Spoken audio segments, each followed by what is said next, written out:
Please, continue. Tell us about this truth you discovered. Very well.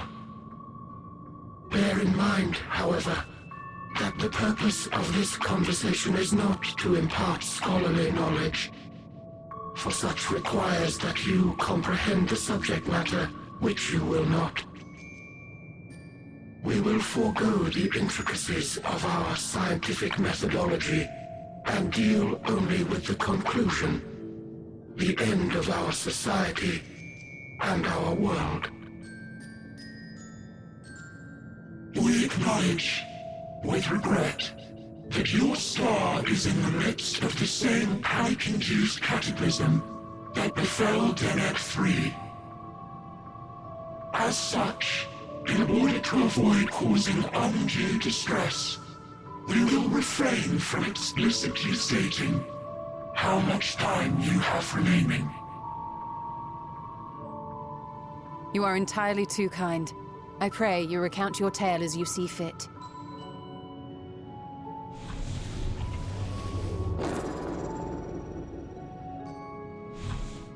In the beginning, the universe was but a tiny particle. Then suddenly, this particle began to expand. Having remained entirely in the bounds of your star, the phenomenon may be difficult for your kind to grasp. But this expansion has since continued unabated. Speculating that the universe could not grow indefinitely, we sought to learn what might occur, and made a worrying discovery. The stars will continue to spread apart, as will their finite thermal energies. Eventually, all heavenly bodies will grow cold and freeze. No new stars will be born, and the universe will enter into an eternal ice age.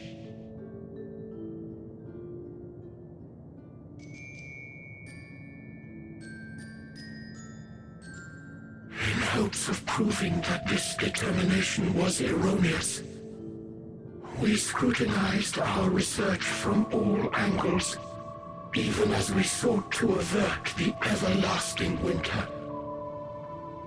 The endeavor proved fruitless. So infamously so, in fact, that it became synonymous with vain effort. The universe as we know it would end, and there is no way to prevent it. Beneath the weight of this knowledge, our society stagnated. Though we had time still, it was a cold comfort. Why strive for anything when desolation is assured? When our wealth of wisdom, accumulated since the dawning of our kind, would be forever lost. No civilization would rise from our ashes. No scholar recover our knowledge. In silence unbroken, naught would stir.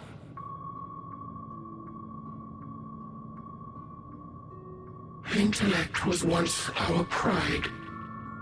Overnight, it became our shame. Our works, monuments to futility. Immortality, our greatest invention, became a source of suffering. Rather than suffer on, many chose to unmake themselves by means of etheric exsanguinators.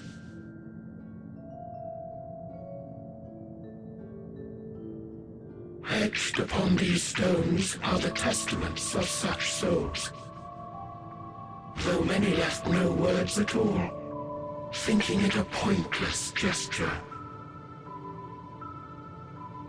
Once we have obtained vessels of flesh, we likewise intend to vanish.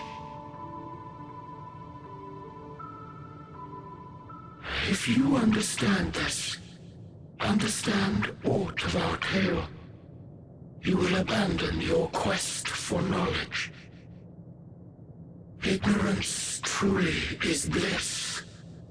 If you would cling to your illusory happiness, remain primitive and pure.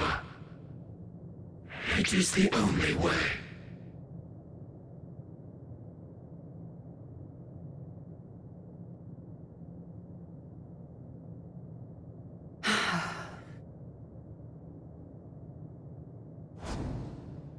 So that's your story.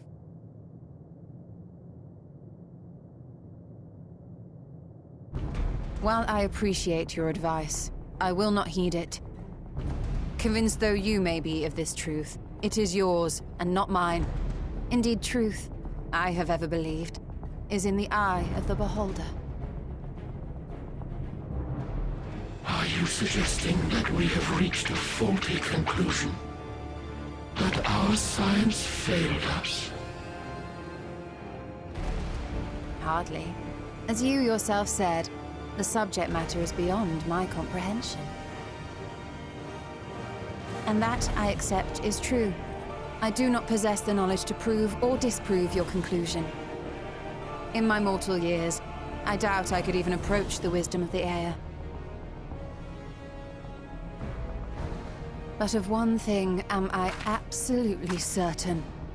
I would not be happier in ignorance. Y'shtola, no! You mustn't!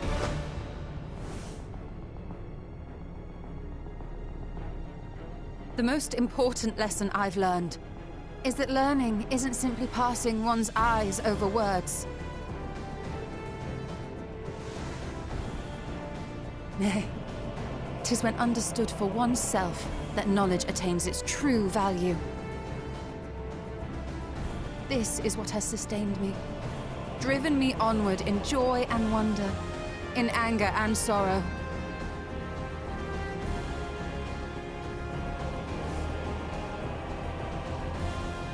The universe may end, and all may be for naught, but I will live as I always have. I will always seek out new knowledge, and no conclusion of yours, no matter how grim, can dampen my desire.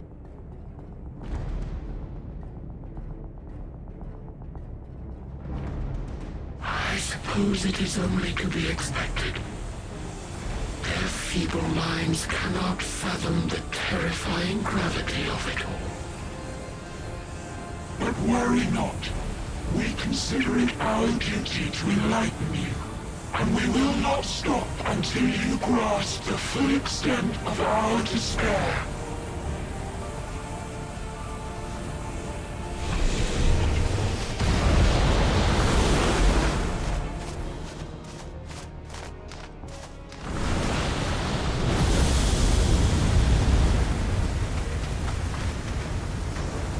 Calm, and listen well. Though my body will soon dissipate, there may be a way to restore it. Azim's magic. So long as our souls remain, you can use it to summon us back. But you mustn't, for it would mean losing our way forward. This I only reveal so that you can promise not to invoke the magic. We came here knowing what victory may cost, so press on. Press on, and do not look back.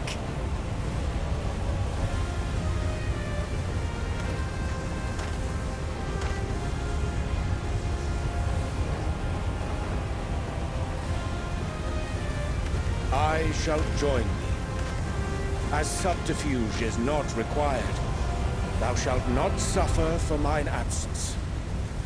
Riange. My resolve hath never been as strong as thine. Full oft have I wavered in my decisions, and afterwards been stricken with regret. In spite of this, I may still stand with my comrades, supporting them as they attempt the greatest of feats. This truth I have learned in the course of our journey. And many though my shortcomings may be, I may also claim to excel in prophecies. My studies, into which have granted me the flexibility of mind needed to bend this malleable reality.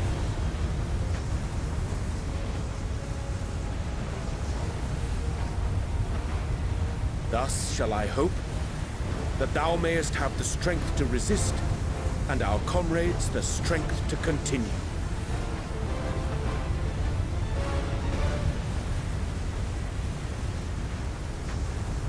With you to urge us on, how could we possibly fail?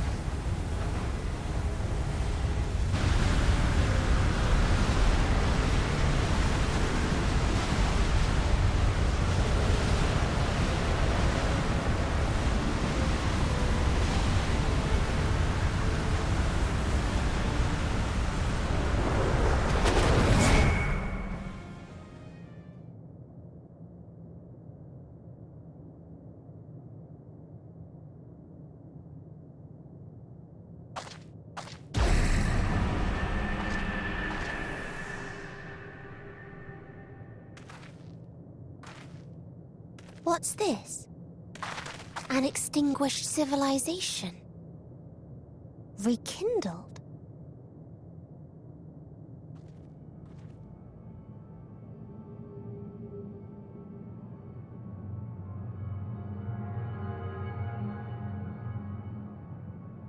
That's right.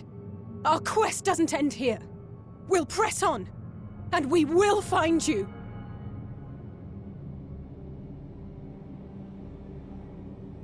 There. That's where you'll find me. Is that another star? Of the stars we visited, most were already devoid of life. And where there was life still, the inhabitants wished for death. But even death, we learned, isn't truly the end. It is but a part of the cycle of rebirth.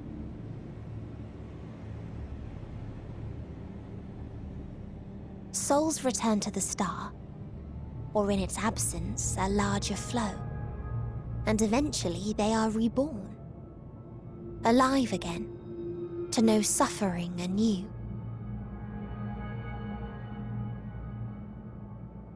True salvation lies not in dying. It lies in not being born. This is the gift I would give to you. To all life on beautiful Aetheris. To that end, we created an egg wherein life cannot quicken. That dead sun. Attain it if you can, before your friends' emotions fade away, along with their protection.